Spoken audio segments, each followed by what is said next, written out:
Muy buenas tardes, queridos amigos. Lo primero es darle las gracias por su sintonía aquí en otra entrega más de nuestro programa Medicina de Cuerpo y Alma, hoy con un contenido muy interesante. Tendremos en primera instancia la cápsula dermatológica de la doctora Albaluz Rodríguez, quien hablará de insuficiencia venosa.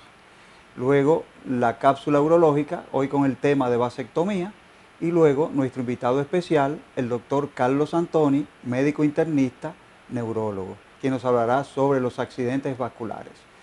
O cerebrovasculares o derrames, como la gente normalmente lo conoce. ¿Cómo está, doctor? Buenas tardes. Muy bien, ¿y usted? Buenas tardes. ¿Todo bien? Todo bien. Gracias a todos ustedes, familia dominicana, por estar nuevamente aquí con nosotros, como cada domingo por Cinevisión a las 2 de la tarde en su programa Medicina de Cuerpo y Alma. Luego de esta pausa continuaremos con nuestra cápsula dermatológica. No se la pierdan. En breve volvemos.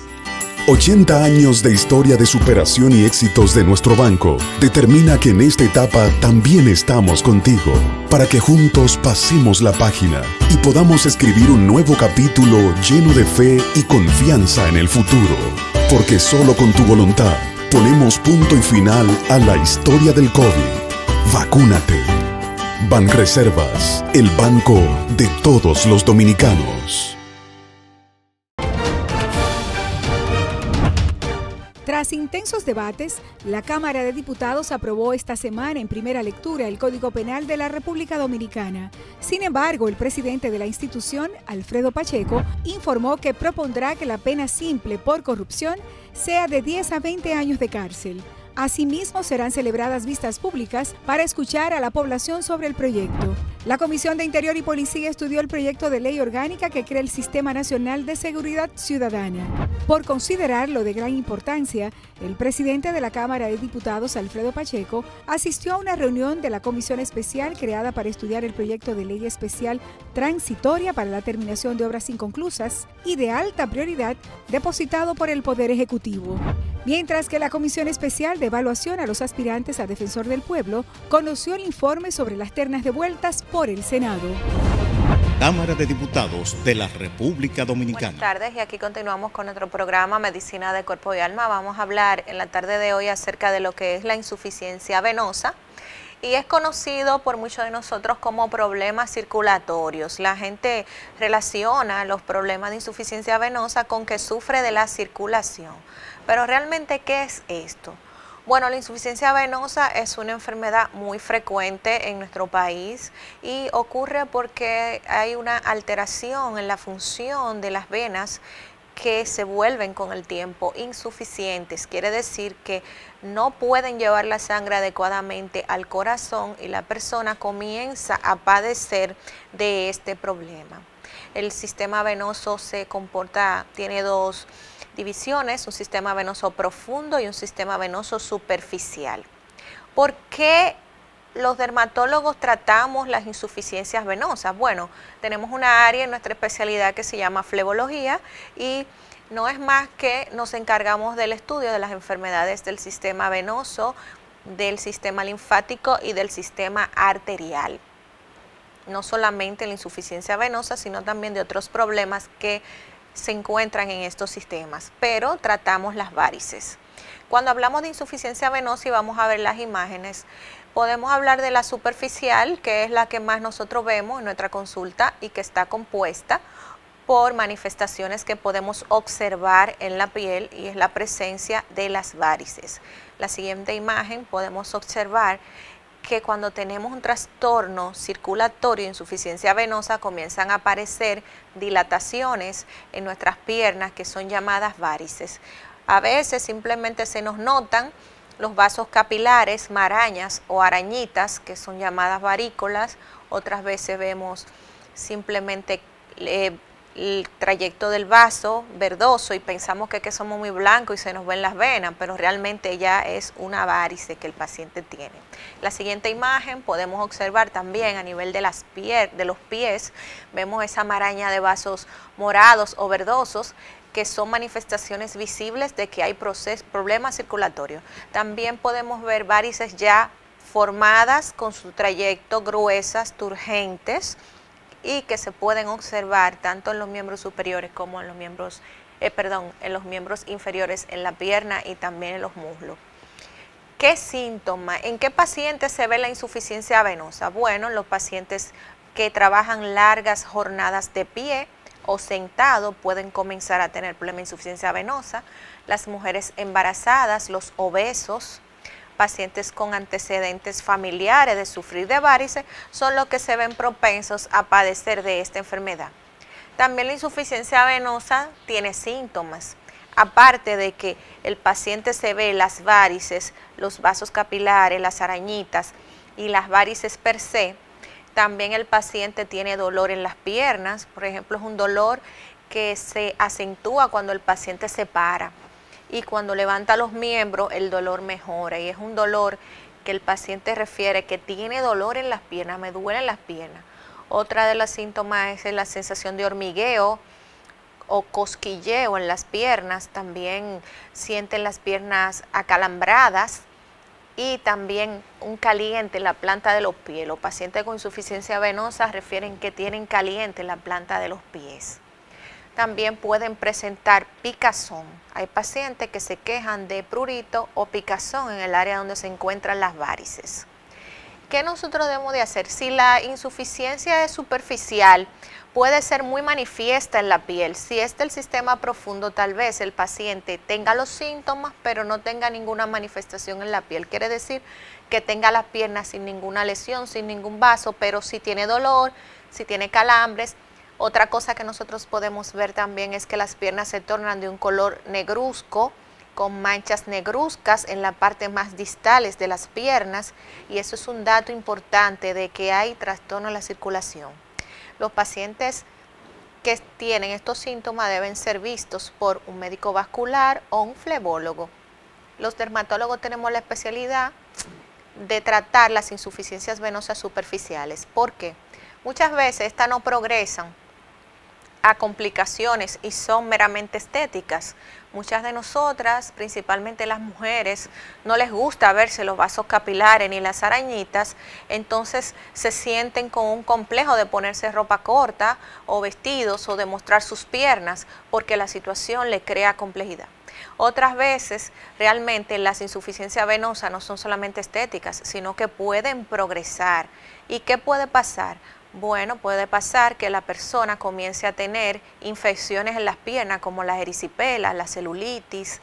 Otras veces tienen trombos en los pies que pueden irse al pulmón y tener una tromboembolia, o úlcera de las piernas, que es lo que más frecuentemente nosotros vemos, que el paciente con insuficiencia venosa, aparte de los síntomas del dolor, el hormigueo, la planta de los pies calientes, si se da algún golpe y a veces de la nada se le puede abrir una úlcera difícil de cerrar en las partes de las piernas y que es discapacitante. Pacientes, mujeres jóvenes, muchas veces ya después de los 35 años que tienen insuficiencia venosa, cursan con úlceras crónicas de los miembros inferiores, que son úlceras de larga evolución y que pueden discapacitar a una persona. Entonces el tratamiento de la varice no se va a limitar solamente al plano estético, sino que vamos a evitar que éstas progresen. Tratamiento cuando una persona va a un flebólogo, que los dermatólogos hacemos esto, flebología, tenemos departamento de varices, o a un médico vascular, debe ser evaluado en conjunto. Realizarse un Doppler para ver la circulación profunda y la circulación superficial, y nosotros tomar la decisión en el momento de chequeo si califica para tratamiento por el área de flebología o si va a ser referido a un médico vascular. También nosotros recomendamos la utilización de flebotónicos, que son medicamentos que ayudan a la circulación y se dan tomados hasta por 3 meses. La utilización de medias compresivas para mejorar la circulación, y una vez con estas medidas, pues el dolor y los síntomas que produce la varice van disminuyendo, mejorando la calidad de vida de los pacientes. ¿Qué hacemos nosotros los dermatólogos con la insuficiencia venosa superficial, donde se ven las varícolas y las arañitas? Bueno, traje para todos ustedes este tratamiento que nosotros realizamos, que se llama escleroterapia. Como veremos más adelante, la escleroterapia no es más que nosotros inyectamos un medicamento en el vasito capilar que se nota en la venita, y con esto se esclerosa el vaso, desapareciendo totalmente la marañita o arañita y las piernas vuelven a su color normal. Esto es un tratamiento poco invasivo, no produce dolor, ambulatorio, el paciente se va para su casa y es muy utilizado para nosotros poder mejorar el aspecto estético y también los síntomas de dolor y hormigueo que producen los vasitos capilares, porque aunque la insuficiencia es superficial, el paciente tiene síntomas. La escleroterapia va a ayudarnos no solamente con el ambiente estético para que las piernas se vean bien, sino también que ayuda con los síntomas. Vamos a ver más adelante. Aquí tenemos una imagen de que realmente podemos eliminar las varices. Claro que sí, la podemos eliminar con la escleroterapia, con las medidas de compresión, con los flebotónicos, pero la persona puede volver a tener su piel sin la presencia de estas arañitas, que muchas veces lo que le producen al paciente es mucha incomodidad estética, más que nada. Vamos a ver un videito corto de cómo es que se realiza este procedimiento, que es en el consultorio. Simplemente inyectamos la sustancia en el vaso que se encuentra afectado y como estamos observando, estas desaparecen. Nosotros tenemos que hacer realmente una buena anamnesis, estudiar cuáles califican para el procedimiento, pero eso es ambulatorio y se desaparecen las varices.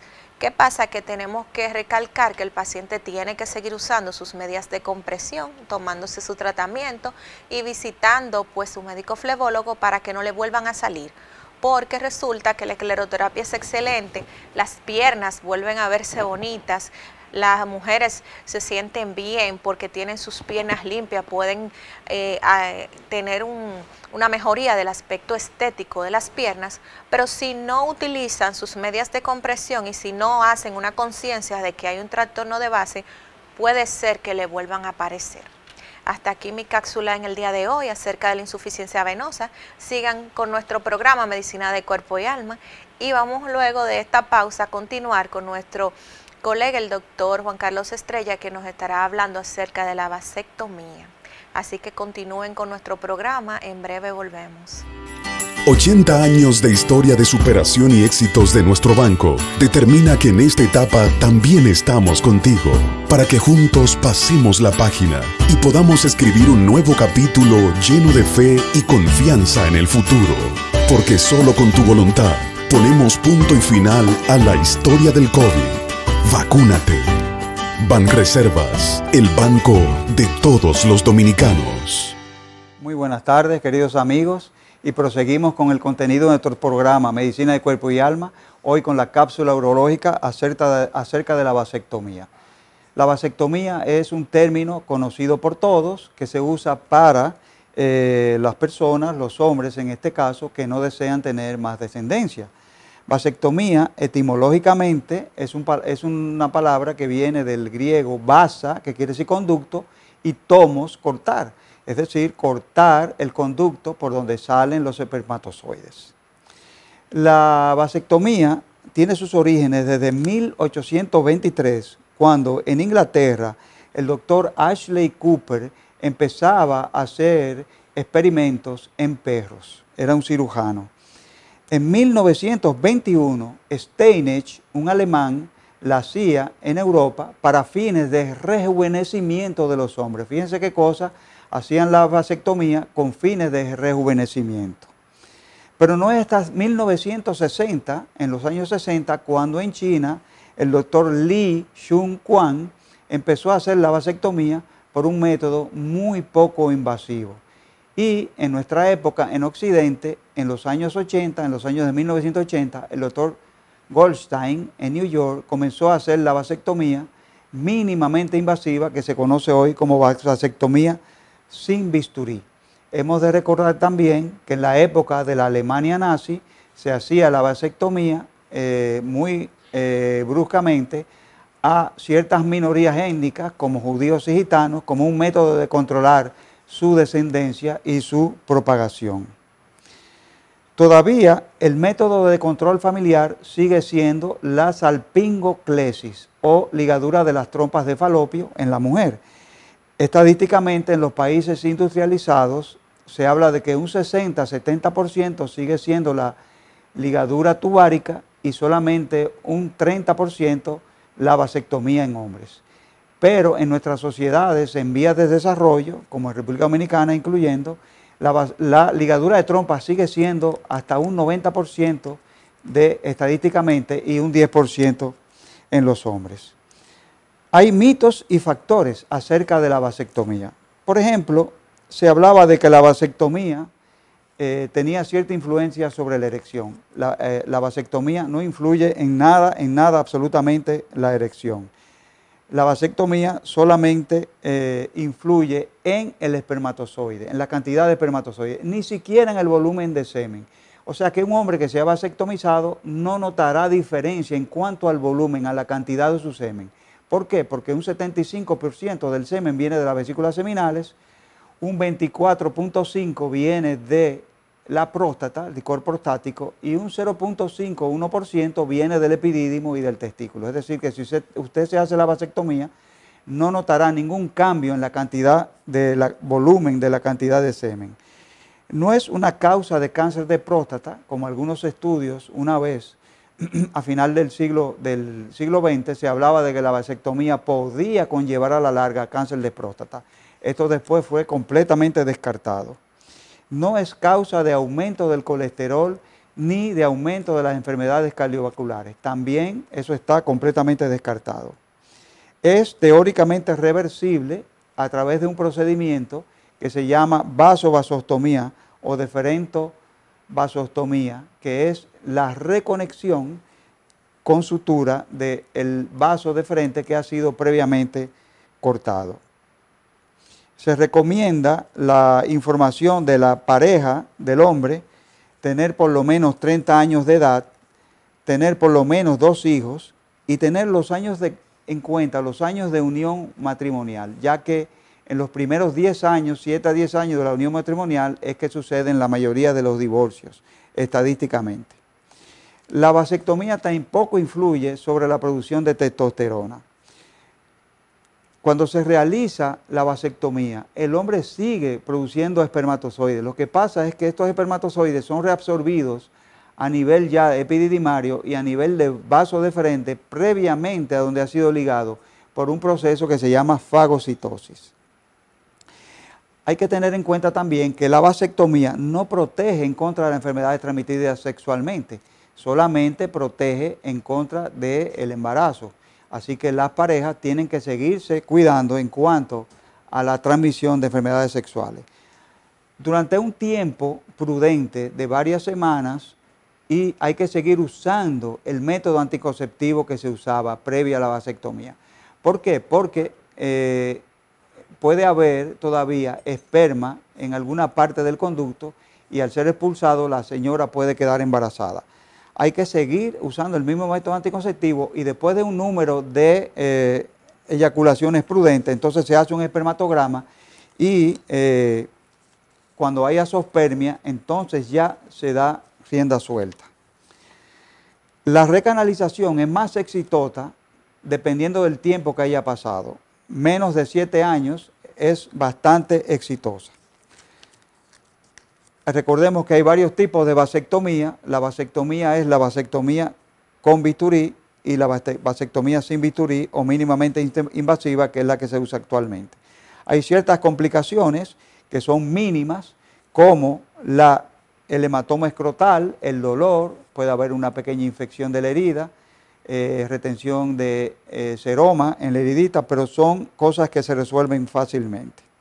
Recordemos eso, que hay que seguir el método anticonceptivo por un tiempo prudente luego de la vasectomía y luego de realizar una espermatograma, entonces ya puede, sin ningún tipo de método anticonceptivo, volver a tener las relaciones sexuales. Recordar también que no protege en contra de las enfermedades transmisibles y que debe seguirse siempre protegiendo en contra de este problema. Hasta aquí nuestra cápsula urológica. Recordemos nuestra siguiente sesión de programa de medicina de cuerpo y alma, hoy con la presencia del doctor Carlos Antoni, médico internista neurólogo, quien nos hablará acerca de los accidentes cerebrovasculares. No le cambie, y pues seguimos nuestro programa luego de la pausa. Ciudadana. Por considerarlo de gran importancia, el presidente de la Cámara de Diputados, Alfredo Pacheco, asistió a una reunión de la Comisión Especial creada para estudiar el proyecto de ley especial transitoria para la terminación de obras inconclusas y de alta prioridad depositado por el Poder Ejecutivo. Mientras que la Comisión Especial de Evaluación a los aspirantes a Defensor del Pueblo conoció el informe sobre las ternas devueltas por el Senado. Cámara de Diputados de la República Dominicana. Y prosiguiendo con nuestro programa de Medicina de Cuerpo y Alma, hoy tenemos un invitado especial, el doctor Carlos Anthony Williams, quien nos hablará sobre los accidentes cerebrovasculares o los llamados popularmente derrames. Buenos días, doctor. Buenos días, doctora. ¿Cómo están? Buenas tardes, doctor. Primero, buenos días, doctora. Buenos días, doctor Tocayo. Al revés. Gracias por la invitación como pitcher taponero. Pues vamos a hablar de los accidentes cerebrovasculares. ¿Por qué? Primero, definir qué es un accidente cerebrovascular. Es la interrupción brusca del flujo sanguíneo al cerebro y por lo tanto se produce una afectación de tipo ya sea motora, es decir, plegia, afectación de brazo y pierna, central, caída del párpado, pérdida de la conciencia en escasas ocasiones, dificultad para hablar.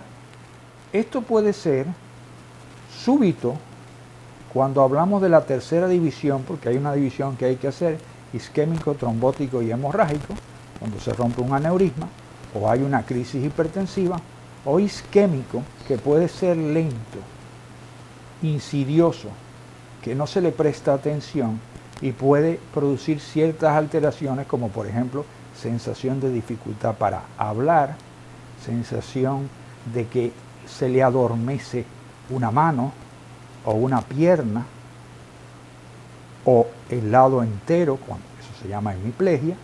¿Y por qué esto es importante? Porque el tiempo de inicio del accidente cerebrovascular al tiempo de inicio del tratamiento va a determinar las secuelas, el pronóstico futuro e inclusive la vida. Es decir, esto es una emergencia, no es algo para esperar al día siguiente. Sabemos que por mala suerte en este momento la República Dominicana, igual que otros países, estamos sumidos en una pandemia, pero esto es una emergencia. ¿Por qué? Porque produce una afectación que, si es progresiva, tenemos el tiempo de llegar a una emergencia, ser evaluado por un neurólogo o un buen internista o un médico con buena formación, porque lo primero es que nosotros nos forman para reconocer las patologías generales. No tenemos excusa de no saber lo que es un accidente cerebrovascular. Entonces, cuando esta persona llega con cualquier tipo de manifestación, pérdida de la visión en un ojo o pérdida de la visión en ambos ojos, y esto hablaríamos entonces de la circulación posterior, porque en la parte posterior del cerebro es donde procesamos las imágenes. Entonces, existen varias arterias, la carótida, las vertebrales, etcétera, que pueden estar afectadas. Si es de tipo isquémico, ¿por qué lo llamamos isquémico? Porque hay una disminución de la circulación a nivel de una de las arterias que va a decir cuáles son los síntomas, desde sensación de inestabilidad, porque cuidado, el vértigo, la palabra vértigo no se debe utilizar, porque el vértigo es una afectación del oído que se produce por disfunción de o la circulación o a veces de las vitaminas, de la vitamina B12, etc. Entonces, si hay una inestabilidad, ¿qué quiero decir con inestabilidad? Que usted al caminar tiene que caminar como el Pato Donald y tiene la sensación de un malestar interno, de que usted no se puede sostener bien. Entonces, eso es importante. Entonces, doctor, ¿se puede confundir sí, se puede, un derrame con un vértigo? Sí, se puede confundir, pero hay una serie de factores que nos van a decir generalmente que no es un vértigo. Hipertensión arterial, mal manejada. Muchas veces los hipertensos se les olvida sus medicinas y esto a la larga puede causar problemas. La crisis hipertensiva.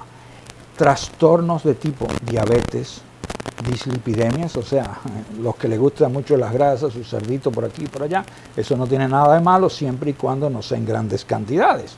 Por supuesto, todos los días comerse un cerdo, pues tenemos problemas. Entonces, en relación a la pregunta de la distinguida doctora, es el vértigo debemos dejarlo de lado completamente. El médico de emergencia o el primer médico que recibe el paciente debe enfocarse en una historia clínica corta, rápida y un examen. Es decir, ¿por qué usted vino? Porque me duele la cabeza de forma brusca. ¿En qué lado? ¿Izquierdo o derecho? ¿Cómo es? ¿Es punzante? ¿Usted es hipertenso? Hacer rápidamente la evaluación. Examinar al paciente. Nadie puede justificar no ponerle la mano a un paciente. Usted tiene que tocarlo, probar la fuerza, tiene que examinarle la cara, puede examinarlo con lo que quiera, hasta con una llave de un vehículo, para ver si hay diferencias, para ver la sensibilidad. Entonces, en función de lo que encontremos, hay patrones vasculares de tipo carótida interna, vértebro-basilar, pero no vamos a entrar en eso porque esto es más bien de... Muy técnico. Es muy técnico y entonces todo el mundo se va a volver mico, como dirían. Pero ¿qué es lo importante? Que llegue a la emergencia. ¿Cuál es la principal causa o una de las causas principales de que los pacientes tengan accidentes cerebrovasculares? Generalmente es fallo en su tratamiento. Se le olvidó el tratamiento. Se le olvidó tomar, si tomaban antiagregantes, llámese aspirina, clopidogrel, se le olvidó tomarlo. Bueno, no le pasó nada y de pronto tuvieron una plegia de un lado. Entonces, ¿qué pasó? Usted pudo haberlo evitado. Lo mismo pasa con todo lo demás. ¿Cuál es, aparte del examen, de la historia clínica, cuál es el procedimiento que se le debe practicar a todo paciente que llega a una emergencia? Una tomografía axial computarizada de cráneo. ¿Por qué? Esto fue creado por Sir Geoffrey Hounsfield en 1969 y después se desarrolló en los años 70. Él recibió el premio Nobel 6 años después. ¿Y por qué fue creado este sistema? Porque los famosos Beatles, los famosos ingleses, aquellos de la cueva de Liverpool, cuando fueron a Alemania, pues uno de ellos, el baterista, fue apaleado por un grupo de hooligans alemanes. Entonces tuvo un hematoma subdural. ¿Es ese un accidente cerebrovascular? No exactamente, pero produce un cuadro que puede matar a uno si uno no ha sido evaluado. Entonces, los Beatles, su música, EMI, la tomografía. La tomografía, ¿para qué nos sirve? Para saber diferenciar en las primeras horas si es isquémico, trombótico o hemorrágico. ¿Por qué? Porque la hemorragia, el tratamiento es totalmente diferente al tratamiento del accidente cerebrovascular trombótico e isquémico. La hemorragia, dependiendo de lo que tenga, llámese que tenga un aneurisma, llámese que tenga una malformación. ¿Qué es una malformación? Un arbolito que se formó desde el inicio de su vida, una arteria o una vena que está genéticamente mal, funciona mal, tuvo una debilidad y esa se rompe. Hemos tenido pacientes que se le ha hecho el diagnóstico y se han salvado porque han debutado con crisis convulsivas. O las crisis convulsivas tienen su base en un accidente cerebrovascular. Sí. ¿Por qué? Porque la sangre es irritante. La sangre produce molestia en el cerebro. El cerebro es muy delicado. Inflamación aguda. Inflamación aguda. Entonces, ahí tenemos que hacer esa diferenciación. ¿Por qué? Porque el tratamiento está basado en los sitios donde hay unidades de ictus, donde es poner una sustancia para disolver ese coágulo. Para hacer eso hay que estar en las primeras 3 o 6 horas y a pesar de que tenemos un gran sistema de emergencia en este momento con el 911, es difícil que alguien pueda llegar entre las 3 y las 6 horas a un sitio que esté preparado para eso. Entonces, ¿qué es lo que es importante? Aquí yo quiero hacer lo que nos enseñaron en la medicina básica. Usted primero es médico, después es especialista.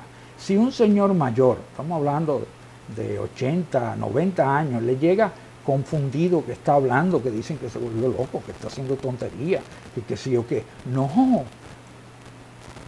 Usted tiene que evaluarlo, y si usted encuentra que está deshidratado, que pasa mucho con la población mayor, que no toman suficiente líquido, por lo menos de 4 a 8 vasos al día o un par de botellitas de agua, pues entonces, ¿por qué se ha producido eso?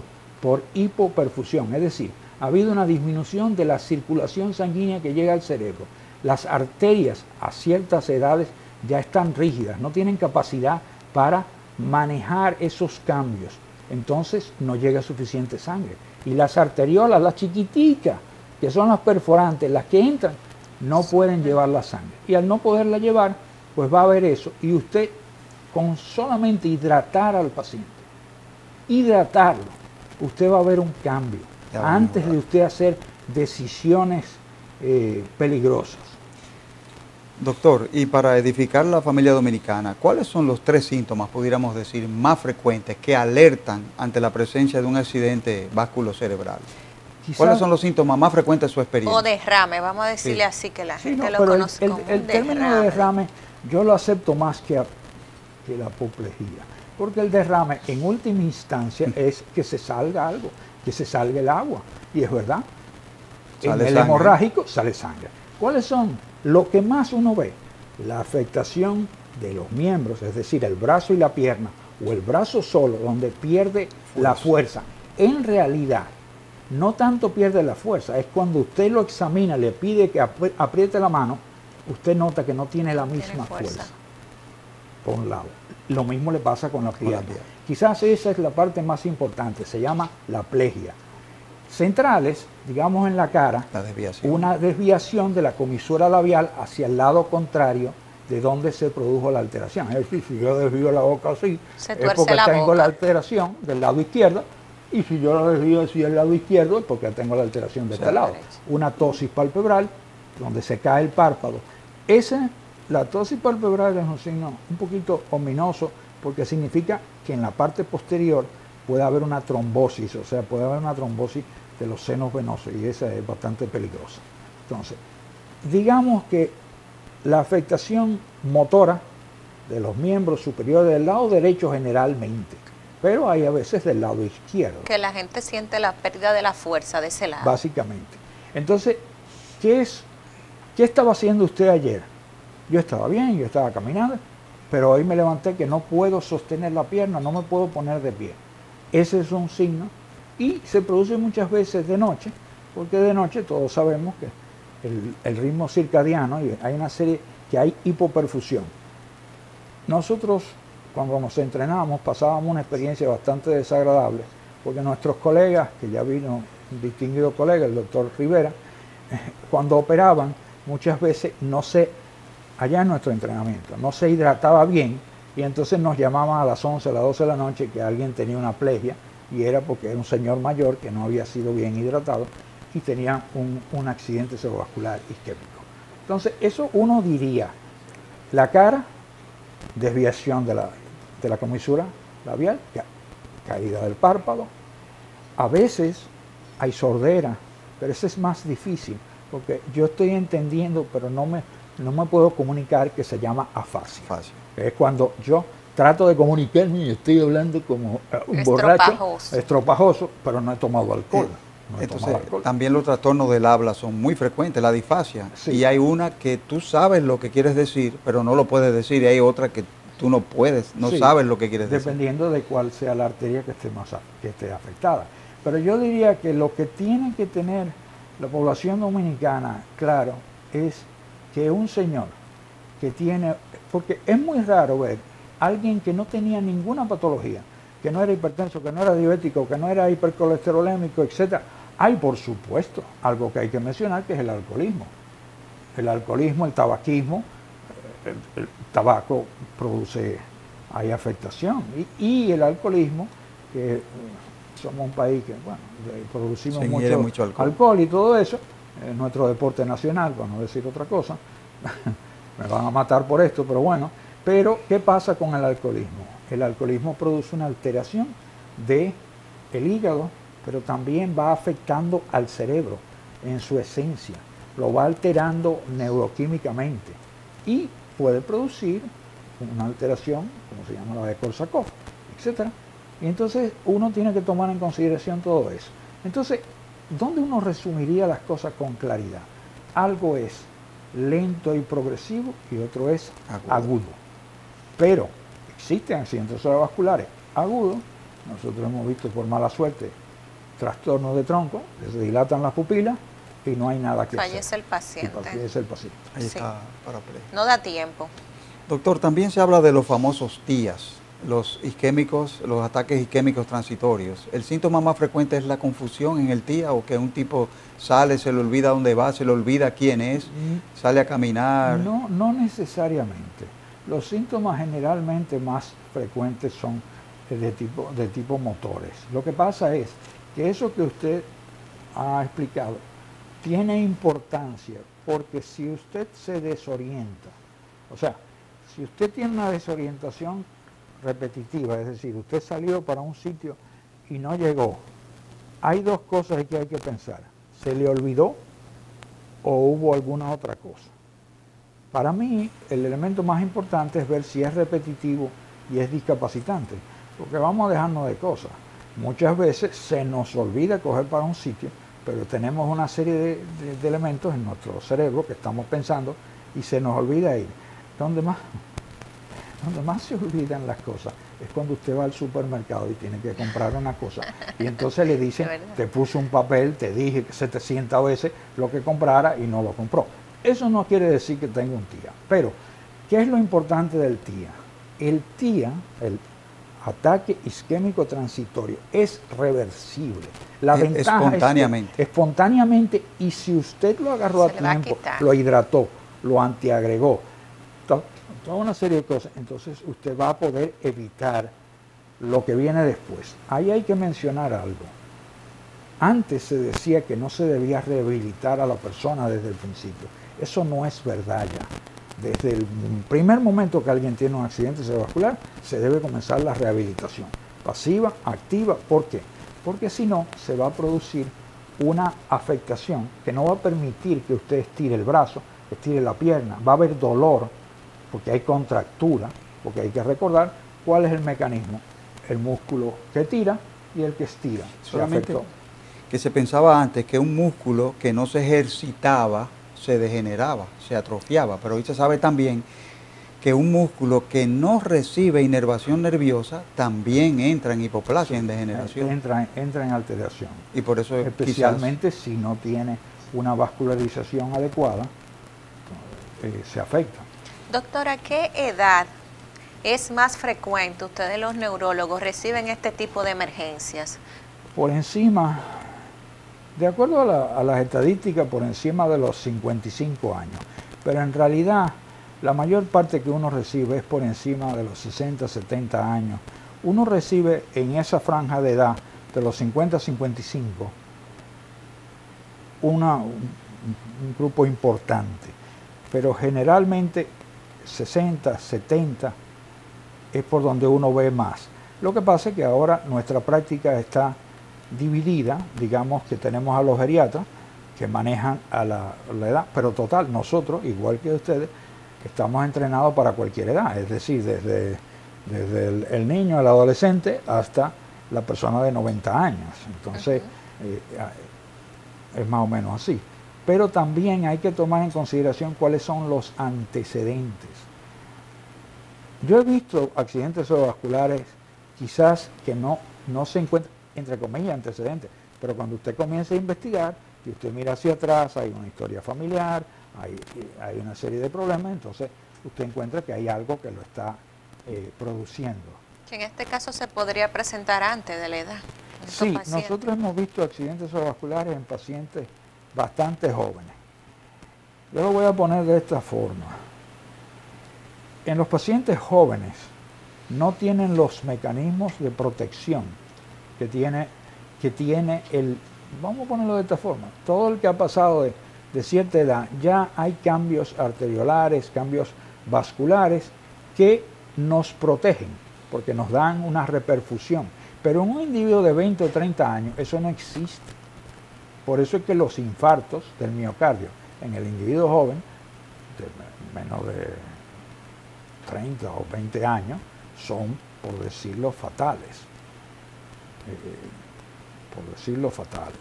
Entonces, los hemos visto.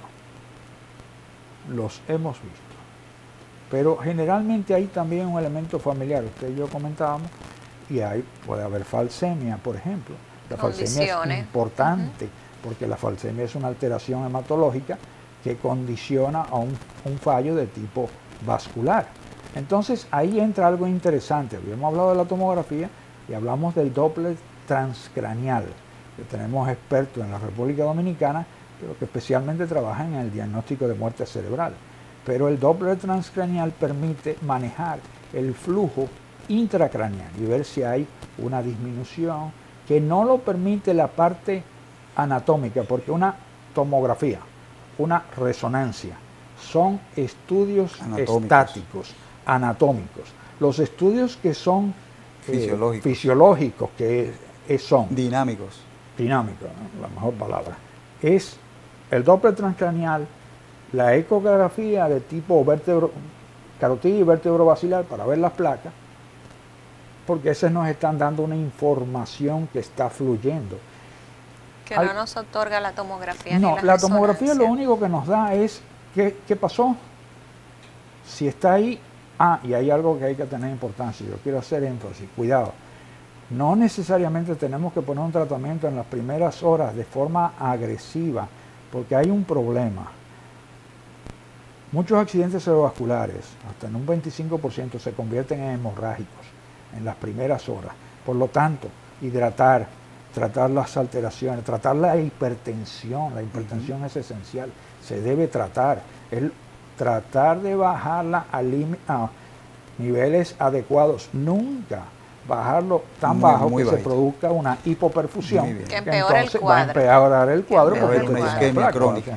Hay que tener cuenta en eso a la hora de que esos pacientes llegan a emergencia, que la presión no se le baja de golpe si se sospecha de un accidente cerebrovascular.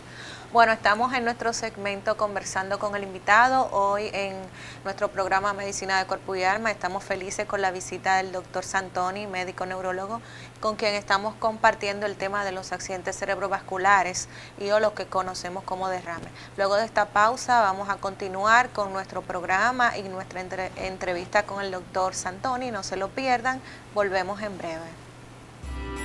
80 años de historia de superación y éxitos de nuestro banco determina que en esta etapa también estamos contigo, para que juntos pasemos la página y podamos escribir un nuevo capítulo lleno de fe y confianza en el futuro. Porque solo con tu voluntad ponemos punto y final a la historia del COVID. Vacúnate. Banreservas, el banco de todos los dominicanos.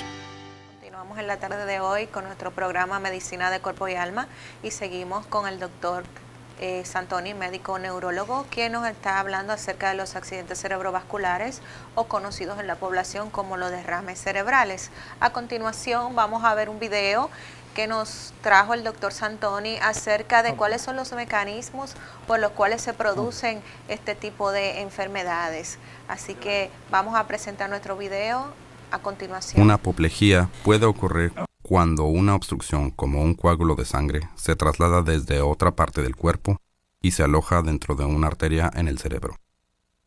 Cuando la pared de una arteria se daña, pueden formar varios tipos de embolia u obstrucciones.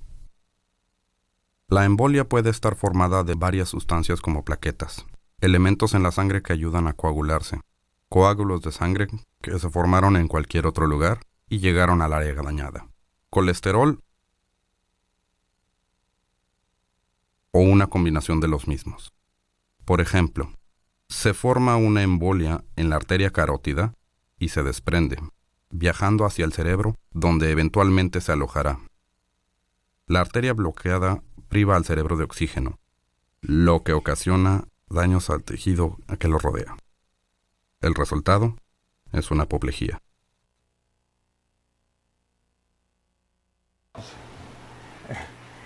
El término apoplejía a mí no me gusta mucho, pero trajimos un video que me parece que es muy ilustrativo, Muy bueno. porque explica claramente el mecanismo fisiopatológico del accidente cerebrovascular. Y es, digamos que a nosotros nos ha enseñado, tanto la doctora como el doctor Juan Carlos Estrella, que uno de los elementos que más enseña es el audiovisual. ¿Por qué? Porque vemos la imagen, podemos entenderla, podemos escucharla y en nuestra memoria se va a guardar más que si nos recitan aquellos discursos estratosféricos de don Fidel Castro, que en paz descanse, ¿verdad? Nos vamos a recordar de eso. Eso no se le va a olvidar a nadie, esa imagen. Doctor, las secuelas que traen estas enfermedades, ¿qué le pasa a la persona? ¿Qué le pasa a ese paciente hipertenso que dejó el tratamiento, que no se está tomando su aspirina, que se siente bien y que de un momento a otro se despierta con los síntomas y es diagnosticado de un accidente cerebrovascular? ¿Qué le puede pasar a ese paciente? Lo primero es que su tratamiento mantenía bajo control el mecanismo fisiopatológico que estaba alterado. Al usted suspender de forma brusca un tratamiento, usted va a hacer algo que es peor que si usted lo toma un día sí, un día no, o lo que sea. ¿Por qué? Porque para recuperar el control va a dar más trabajo. Entonces, ahí entra el elemento de las secuelas. Nosotros vemos grandes secuelas donde no puede movilizar el brazo, no puede movilizar la pierna, no puede hablar bien, no puede tragar. La deglución se le ha pasado a uno.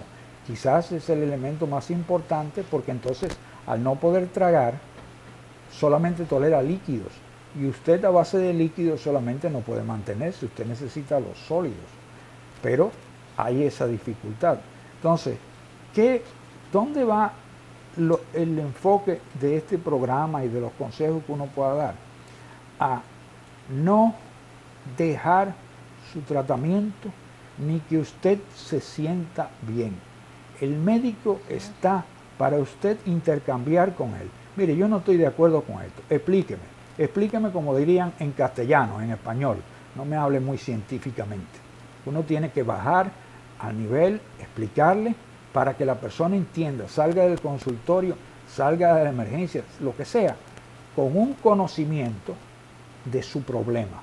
Porque muchas veces el fracaso terapéutico está basado en que el paciente no entendió cuál es la razón por la cual hay que tratarlo. Entonces, la rehabilitación, voy a poner un ejemplo interesante, que lo habíamos comentado antes. Al principio, yo llegué en 1990 y me tocó tratar a un sargento, el grado, lo que sea, de la Marina de Guerra. Y ese señor tuvo un accidente cerebrovascular salvaje, es decir, perdón, no debería usarlo, pero era la mitad del cerebro estaba dañada. ¿Y qué pasó? Se descubrió que era hipertenso y diabético. Oiga bien, no lo sabía. Debutó con ese síntoma. Debutó con eso y con un síndrome hemisférico, una cosa que yo pocas veces he visto. Ahora voy con la rehabilitación. A él se le comenzó una rehabilitación pasiva en su casa, tal, pero él no avanzaba mucho. Cuando lo tomó del brazo un distinguido rehabilitador que ya falleció, el doctor Alfredo Contreras, y le puso la terapia como había que hacerla, él se recuperó de su plegia del lado derecho. Y que yo sepa, como dicen los anglosajones, no news, good news, parece que se recuperó totalmente. Pero ¿qué pasa? Muchas veces dejamos la terapia para más tarde. Eso no tiene sentido. La terapia es sencilla. Mover un brazo, hacer ejercicio, moverlo para arriba, para abajo, varias veces al día, agarrar una pelotita, apretarla, movilizar el brazo y la pierna para evitar las úlceras de decúbito. ¿Cuál es la complicación quizás más grande de una persona encamada? Una úlcera. Y la úlcera significa tejido macerado, que por mala suerte es un triángulo invertido. Usted no se da cuenta que está en la piel, pero es que comenzó en el hueso en contacto con una superficie, por eso se usan las camas de aire para proteger al paciente. Entonces, ese es uno de los problemas de no dar rehabilitación. La rehabilitación se puede comenzar desde el principio. ¿Por qué? Si uno hiciera una comparación de pacientes que se han rehabilitado preventivamente, o sea, desde el principio, contra los que no lo han hecho, los que lo han hecho de forma desde el inicio o casi desde el inicio, su evolución a la larga es mucho mejor, caminan, se desarrollan. Y aquí viene algo que hay que decir. El accidente cerebrovascular puede inducir a que uno se deprima. ¿Por qué? Porque uno se ve como un manojo tirado en una cama y eso intelectualmente produce una depresión. Y esa depresión puede llevar hasta la muerte. ¿Por qué? Porque yo no valgo nada, yo no sirvo para nada. Discapacitado. Una discapacidad. Y por eso es que hay que trabajar y hay que darle un estímulo que ni que fuera el entrenador de Al Hartford o de Alex Rodríguez, bueno, si ya no juega, o nuestro amigo Albert Pujols. O sea, hay que atacarlo con dureza. Tú te vas a recuperar, tú tienes que pensar que vas a salir adelante, como el capitán de un barco que se está hundiendo que le dice a todo el mundo que van a salir adelante. Hay que trabajarlo, porque esa es la única forma de que el accidente cerebrovascular, la diferencia sea en que usted se recupere o no se recupere. Doctor, usted habló hace un momento de que en la tomografía de inicio solamente nos guiaba para determinar si el ACV era de origen hemorrágico y más bien que trombótico. ¿A los cuántos días en una tomografía se empieza a ver si el ACV es trombótico? Y las diferencias con la resonancia craneal. Bueno, eso es una pregunta excelente, porque una tomografía que no evidencie una trombosis, un infarto lacunar, lo que sea, en las primeras 24, 48 horas, no quiere decir que sea negativa. Por lo menos a las 72 y 96 horas, por ahí es que uno debe repetirla. ¿Cuál es la ventaja de la resonancia? La resonancia tiene un poder de resolución muy superior por sus elementos físicos y nos permite ver algo que es muy importante, que es los cambios que se producen en el territorio posterior. Estamos hablando del cerebelo, que tiene que ver con la marcha y con el desequilibrio. Y el lóbulo occipital. El lóbulo occipital y el tronco cerebral. ¿Por qué el tronco cerebral? Una anécdota rápida. Yo atendí una vez a una señora que era amiga de mi abuela, que en paz descanse. Ella venía saliendo por la emergencia, que yo me voy, que estoy disgustada con el ortopedista y tal. Y yo le dije, no, eso no es así. La entramos otra vez, le hicimos la tomografía. Era una tomografía muy fina, francesa, que nos permitió ver un infartico en tronco, pero eso es excepcional. ¿Dónde se ve mejor? En la resonancia. Entonces la resonancia sería, si por ejemplo en las primeras 24 horas nosotros no vemos ninguna alteración, hacerle la resonancia. ¿Por qué? Porque en la resonancia sí vamos a ver cambios. Entonces hay unos cambios que se llaman como en vidrio esmerilado, que hay una diferencia en la atenuación de un lado y de otro, etc. Los neurólogos, los internistas, cualquier médico, no solamente depende de la interpretación del radiólogo, tiene que ver su tomografía. La tiene que ver y tiene que jugar con el aparatito que le permite ver las densidades. ¿Por qué? Porque eso es lo que le va a permitir hacer el diagnóstico diferencial. Y en cuanto a lo que usted comentó, doctor Estrella, sí, nosotros tuvimos una mala experiencia, esa la tuvimos una vez en una clínica, un gran profesor de nosotros, no mi padre, por supuesto, otro, que él me enseñó a mí, mira, Carlos, aquí está, míralo cómo se convirtió. ¡Oh! Se convirtió. En hemorragia. Se le había dado antiagregante y por mala suerte pertenecía al 25% y se convirtió. Wow. Entonces ya tenemos un problema. Ahí ya tenemos que hacer otras cosas. Entonces la resonancia, si se le hace al paciente, se puede determinar y no hay que esperar a ver si se convierte. Con la resonancia sabemos de por sí ya. La resonancia nos da la información, pero hay una cosa que hay que tener una conducta expectante, corregir todos los factores alterados, hipertensión, etcétera, deshidratación, todo eso. Pero hay que tener cuidado porque puede convertirse. Entonces, a pesar de que le hagamos la resonancia, pudiera convertirse. Entonces, o sea, no hay nada que nos diga que no. Mantenernos en observación con ese caso. Sí, los accidentes cerebrovasculares tienen que estar 96, por lo menos 3, 4, 5 días, por lo menos ingresado. Ingresado. Sí. Muy bien, hasta aquí nuestra entrevista. Le damos las gracias al doctor Carlos Anthony Williams por su presencia. Lo vamos a tomar en cuenta para un próximo programa sobre las radiculopatías. Sí, y está aquí invitado, este pase para usted. Vamos a dar dos palos al doctor Alexander Juber, que me puso de pitcher taponero, pero no hay problema. Yo he encantado de la vida, especialmente con mi amigo doctor Juan Carlos Estrella, nos llamamos al revés, y la doctora, por supuesto, porque para mí es un placer. Gracias. Gracias por la invitación. Muchas gracias por estar con nosotros y no deje de sintonizarnos el próximo domingo de 2 a 3 en Cinevisión, Canal 19, Medicina de Cuerpo y Alma. No le cambie y siga con la programación.